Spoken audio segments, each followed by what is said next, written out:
रात का समय था।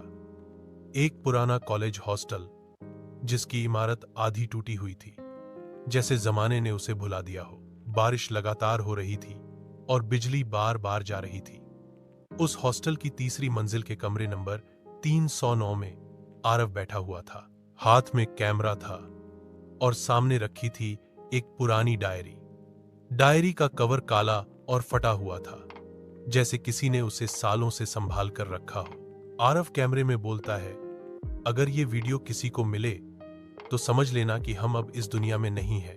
ये सिर्फ एक कहानी नहीं, ये वो सच है जिसे छुपाने की कोशिश की गई। सब कुछ इसी डायरी से शुरू हुआ। डायरी खोलते ही पहले पन्ने पर लिखा था, मृत्यु सिर्फ अंत नहीं है, कुछ मौतें वापस लौट आती हैं। लिखावट कांपती हुई थी। साफ दिख रहा था कि लिखने वाले के हाथ कांप रहे थे या वह डर के मारे जल्दी जल्दी लिख रहा था। आरव ने धीरे धीरे आगे पढ़ना शुरू किया। साल था 2003। यही हॉस्टल, कमरा 309। 3 दोस्त, अनिरुद्ध, कबीर और साक्षी, यहां रहते थे। रात को एक दिन उन्होंने मस्ती में हॉस्टल के पीछे वाली पुरानी लाइब्रेरी से एक किताब चुरा ली थी। वो किताब किसी प्राचीन संस्कृत भाषा में लिखी हुई थी और उसके पीछे एक डायरी रखी थी। डायरी के पन्नों में अजीब अजीब चित्र बने हुए थे, आधे इंसान, आधे सड़े गले जानवर और खून से लिखे मंत्र। कबीर ने मजाक में उस डायरी से एक मंत्र पढ़ दिया। वो शब्द कुछ ऐसे थे जैसे किसी अंधेरे से बुलाए गए हों। जैसे ही उसने पढ़ा, कमरे की सारी लाइट्स बंद हो गईं। बाहर तेज हवाएं चलने लगीं और तीसरी मंजिल का कॉरिडोर, जहां हमेशा सन्नाटा रहता था, वहां किसी के पैर घसीटने की आवाज आई। उसी रात हॉस्टल का चौकीदार रघु काका अपनी टॉर्च लेकर तीसरी मंजिल पर गया। वो बड़बड़ा रहे थे, फिर से ये लौंडे शरारत कर रहे हैं। आधी रात को भाग दौड़। लेकिन जैसे ही वो कॉरिडोर के मोड़ पर पहुंचे, उन्होंने देखा कि एक अजीब सा साया दीवार पर हिल रहा है। टॉर्च की रोशनी पड़ते ही वो इंसान नहीं था। उसकी आंखें पूरी सफेद, मुंह से खून टपक रहा था और हाथ जैसे किसी जानवर के पंजे बन गए थे। रघु काका चीखे भी नहीं। कुछ ही सेकंड में वो साया उन पर टूट पड़ा। सुबह जब बाकी हॉस्टल वाले उठे तो रघु काका कहीं नहीं मिले। सिर्फ सीढ़ियों पर खून की लंबी लकीर पड़ी थी। आरव डायरी पढ़ते हुए कैमरे की ओर देखता है। उसकी आवाज कांप रही है। ये डायरी सिर्फ घटनाएं नहीं लिखती, ये बताती है कि कौन अगला शिकार होगा। और आज रात मेरा नाम इसमें लिखा है। वो पन्ना कैमरे के सामने करता है और सचमुच वहां लिखा था, आज आरव। रात गहरी होती जा रही थी। बाहर तूफान और तेज हो गया। बिजली चली गई। कॉरिडोर में फिर वही पैर घसीटने की आवाज आई, धीरे धीरे पास आती हुई। आरव ने कैमरा दरवाजे की तरफ घुमाया। दरवाजे की चौखट के नीचे से किसी तरल का रिसना शुरू हो गया था, गाढ़ा, काला और बदबूदार। वो खून था, लेकिन सामान्य खून नहीं, उससे धुएं जैसी भाप उठ रही थी। आरव वापस डायरी पढ़ने लगा। अगले पन्ने पर लिखा था, जो भी इस डायरी को पढ़ेगा वो उसका हिस्सा बन जाएगा। ये सिर्फ कहानी नहीं है, ये श्राप है। भागना मत, क्योंकि दरवाजे के बाहर वो पहले से मौजूद है।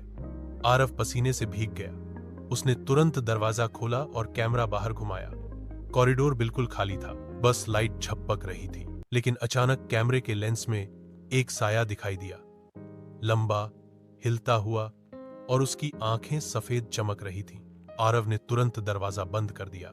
आरव की सांसें तेज हो गईं। उसने कैमरे की ओर देखते हुए कहा, अगर किसी ने ये वीडियो देखा तो जान लो, डायरी झूठ नहीं बोलती। ये मेरे आखिरी शब्द हैं, क्योंकि वो अब मेरे कमरे तक पहुंच चुका है। अगली सुबह हॉस्टल का वही तीसरा फ्लोर, कमरा नंबर 309 अब बाहर से बंद था। नया छात्र मयंक हॉस्टल में आया, शहर से दूर एक छोटे गांव का लड़का। उसने पूछा, भाई 309 वाला कमरा तो खाली है ना, वहीं शिफ्ट कर दो। हॉस्टल का वार्डन घबराया हुआ था। उसने मना किया, नहीं बेटा, वो कमरा अच्छा नहीं है। लेकिन मयंक ने जिद की। आखिरकार उसे वही कमरा दे दिया गया। शाम को मयंक ने सामान रखा और कमरे की सफाई शुरू की। तभी उसे बिस्तर के नीचे एक पुरानी डायरी मिली, काली, फटी हुई, वही डायरी। उसने हौंसते हुए कहा, लगता है किसी ने डरावनी कहानियां लिखी हैं, मजा आएगा पढ़ने में। पहला पन्ना खोला और वही वाक्य था, मृत्यु सिर्फ अंत नहीं है, कुछ मौतें वापस लौट आती हैं। मयंक ने सोचा ये बस कहानी है, लेकिन जैसे ही उसने पढ़ा, कमरे की खिड़की अपने आप बंद हो गई और पंखा अचानक रुक गया। उसने घबराकर डायरी बंद कर दी। उस रात मयंक अपने बिस्तर पर लेटा था। बाहर बारिश हो रही थी, नींद आने ही वाली थी कि अचानक कमरे में किसी के कदमों की आहट आई। वो उठकर बैठा, कौन है? लेकिन कमरे में कोई नहीं था। फिर उसने देखा, डायरी अपने आप खुली पड़ी थी और पन्नों पर लिखावट बदल रही थी। अब वहां लिखा था, अगला शिकार। मयंक, उसके हाथ कांपने लगे। डायरी उसने उठाई और खिड़की से बाहर फेंक दी, लेकिन अगले ही पल वो डायरी फिर उसके बिस्तर पर रखी थी। अगले दिन मयंक ने ये बात अपने दोस्तों रीमा, अर्जुन और हर्ष को बताई। तीनों हंस पड़े। रीमा बोली, तू ज्यादा हॉरर मूवी देखता है, ये सब तेरा वहम है। अर्जुन ने मजाक में कहा, चल आज रात सब मिलकर उसी कमरे में रुकेंगे, अगर डायरी सच है तो हमें भी दिखा देना। हर्ष बोला, हाँ, हम कैमरा भी लगा देंगे, पूरी रात रिकॉर्ड करेंगे। तीनों दोस्त और मयंक उस रात 309 में रहे। हर्ष ने कैमरा लगाया। रीमा मजाक में कह रही थी, अगर भूत आया तो पहले अर्जुन को खा लेगा, क्योंकि ये सबसे मोटा है। सब हंस रहे थे। लेकिन ठीक 3:15 बजे रात को कमरे का दरवाजा अपने आप बंद हो गया। पंखा तेजी से घूमने लगा और कैमरे की स्क्रीन पर अजीब सी डिस्टॉर्शन आने लगी। अचानक डायरी अपने आप मेज पर खुल गई, पन्ने पलटने लगे। फिर एक पन्ने पर लिखावट उभरी, आज रात उनमें से एक वापस नहीं जाएगा। सभी के चेहरे पीले पड़ गए। रीमा कांपते हुए बोली, ये कैसे लिख रहा है अपने आप? तभी कमरे की लाइट झपकी और कॉरिडोर से वही पैर घसीटने की आवाज आने लगी। अर्जुन घबराकर दरवाजे की ओर गया। जैसे ही उसने दरवाजा खोला, बाहर अंधेरे में सफेद आंखों वाला साया खड़ा था। उसने अर्जुन को पकड़कर बाहर खींच लिया। सिर्फ उसकी चीख सुनाई दी और दरवाजा अपने आप बंद हो गया। कमरे में रीमा और हर्ष चिल्लाने लगे। मयंक के हाथ में डायरी थी। उसने तुरंत पढ़ना शुरू किया कि शायद कोई मंत्र लिखो जिससे वो साया रुक जाए। लेकिन जितना वो पढ़ता, कमरे में उतनी ही ठंडी हवा भर जाती। डायरी के बीच में एक पन्ना था जिसमें लिखा था, ये जगह कभी श्मशान थी, यहां दफन लाशें कभी शांति नहीं पा सकी। हर पीढ़ी में कोई न कोई उनकी आत्माओं को जगा देता है और फिर वो लौटकर अपना हिस्सा मांगते हैं। रीमा रोते हुए बोली, मतलब ये हॉस्टल एक कब्रिस्तान पर बना है? हर्ष ने कैमरे की स्क्रीन की ओर इशारा किया। देखो, कैमरे में साफ दिखाई दे रहा था, दरवाजे के नीचे से खून रिस रहा था। रीमा ने चिल्लाकर कहा, हमें यहां से निकलना होगा। मयंक ने डायरी उठाई और दरवाजे की ओर बढ़ा, लेकिन जैसे ही उसने हाथ बढ़ाया, दरवाजा अपने आप खुल गया। बाहर कॉरिडोर में अर्जुन खड़ा था, लेकिन वो इंसान नहीं लग रहा था। उसकी आंखें सफेद थीं, शरीर आधा सड़ा हुआ और होंठों पर खून लगा था। अर्जुन धीरे धीरे मुस्कुराया और बोला, अब तुम्हारी बारी है। कमरा 309 की लाइट बुझ चुकी थी। जब फिर से रोशनी लौटी, अर्जुन कमरे के अंदर खड़ा था, लेकिन अब इंसान नहीं। उसकी सफेद आंखें सीधे रीमा की तरफ टिकी थी। रीमा चीखते हुए पीछे हट गई। मयंक ने कांपते हुए कहा, ये अर्जुन नहीं है, ये कुछ और बन चुका है। हर्ष ने कैमरा उठाकर रिकॉर्ड करना शुरू कर दिया, लेकिन कैमरे की स्क्रीन पर अर्जुन का चेहरा साफ नहीं दिख रहा था। वहां सिर्फ धुंधला, सड़ा हुआ खोपड़ी जैसा चेहरा दिख रहा था। अर्जुन ने अचानक रीमा पर झपट्टा मारा। रीमा गिर पड़ी और चीखने लगी। हर्ष ने उसे खींचकर अलग किया, लेकिन अर्जुन की ताकत इंसान से कई गुना ज्यादा थी। मयंक ने डायरी खोली और पन्नों को पलटने लगा। एक पन्ने पर लिखा था, जिसे ये छू ले वो भी उसका हिस्सा बन जाएगा। मयंक चौंक पड़ा। मतलब अर्जुन अब पूरी तरह खो चुका था। तीनों किसी तरह कमरे से भाग निकले। कॉरिडोर में अंधेरा था और हर कोने से घसीटते पैरों की आवाजें आ रही थी। नीचे की ओर भागते हुए उन्होंने देखा सीढ़ियों पर खून के निशान फैले हुए थे, जैसे किसी ने दर्जनों लाशों को घसीटा हो। रीमा कांपते हुए बोली, यह हॉस्टल अब कब्रिस्तान बन चुका है। नीचे ग्राउंड फ्लोर की टूटी हुई लाइब्रेरी में पहुंचकर उन्होंने दरवाजा बंद कर लिया। अंदर धूल, पुराने पन्ने और टूटी मेज, कुर्सियां थीं। हर्ष ने कहा, अब बताओ ये डायरी है क्या और क्यों हमारे पीछे पड़ी है?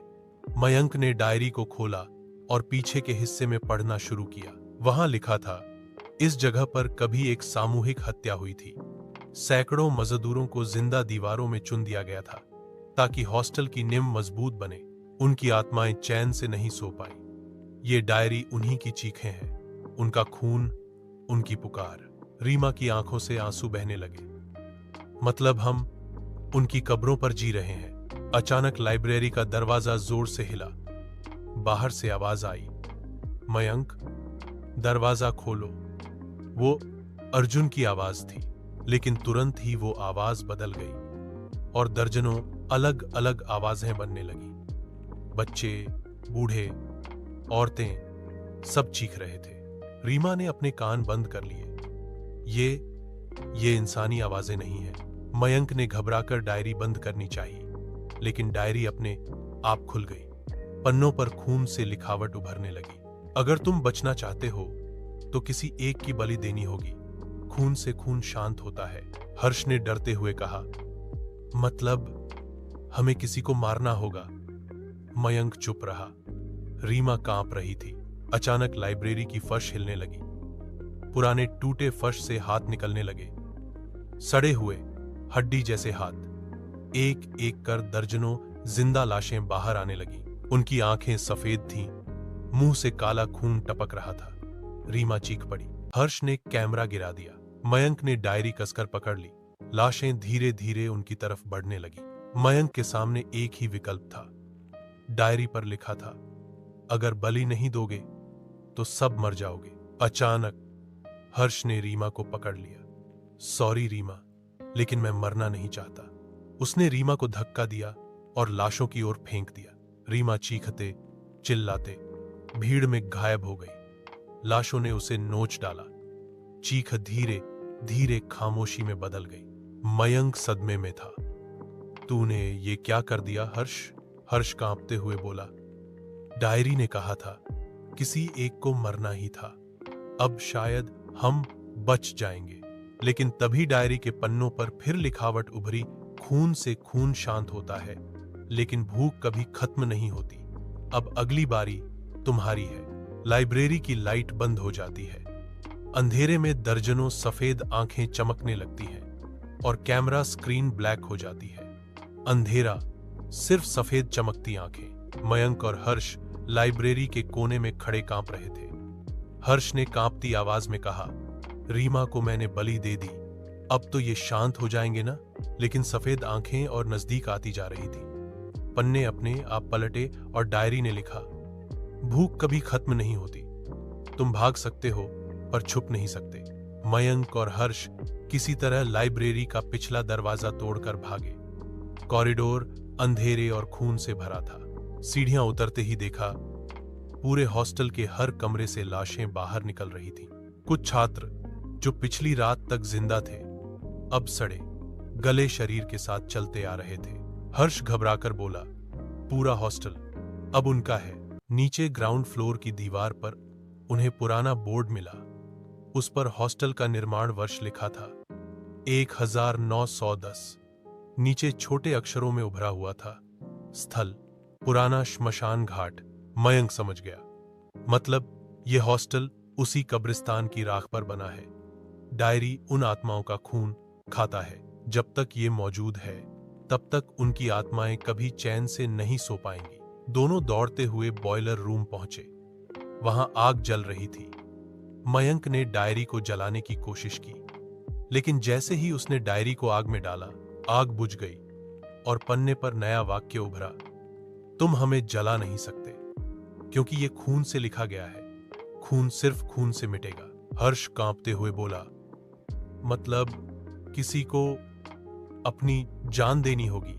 मयंक और हर्ष एक दूसरे की ओर देखने लगे। कमरे के बाहर दर्जनों लाशें चीखते हुए दरवाजा तोड़ने लगी। हर्ष ने कहा, माफ करना मयंक, लेकिन मैं मरना नहीं चाहता। उसने मयंक पर झपट्टा मारा। दोनों गिर पड़े। लड़ाई शुरू हो गई। मयंक ने जैसे तैसे लोहे की रॉड उठाई और हर्ष को धक्का दिया। हर्ष आग के बॉयलर पर गिर पड़ा। भाप और आग ने उसे घेर लिया। उसकी चीख गूंज उठी। जैसे ही हर्ष की मौत हुई, डायरी अपने आप जलने लगी। पन्ने राख में बदल गए। बाहर की लाशें अचानक जमीन पर गिर गईं, जैसे उनकी जान छिन गई हो। पूरा हॉस्टल सन्नाटे में डूब गया। मयंक थका हारा जमीन पर बैठ गया। उसे लगा सब खत्म हो गया, लेकिन क्या वाकई सब खत्म हुआ? सुबह का सूरज निकला। हॉस्टल में पुलिस और लोग इकट्ठा हो गए। उन्हें सिर्फ मयंक जिंदा मिला। जब पुलिस ने पूछताछ की, मयंक ने कहा, मैंने सब देखा, लेकिन विश्वास करो, अब खतरा टल गया है। पुलिस ने बॉयलर रूम की राख से जल चुकी डायरी निकाली। वो पूरी तरह राख हो चुकी थी, लेकिन जैसे ही एक अफसर ने राख को हाथ में उठाया, अचानक उसमें से एक पन्ना उड़कर बाहर गिरा। पन्ने पर खून से लिखा था, कहानी कभी खत्म नहीं होती। कैमरा धीरे धीरे मयंक के चेहरे पर झूम करता है। उसकी आंखें लाल और सफेद हो चुकी हैं। वो धीरे धीरे मुस्कुराता है। स्क्रीन ब्लैक होती है और आखिरी टेक्स्ट उभरता है, डायरी अब उसके पास है। अगला नाम तुम्हारा हो सकता है।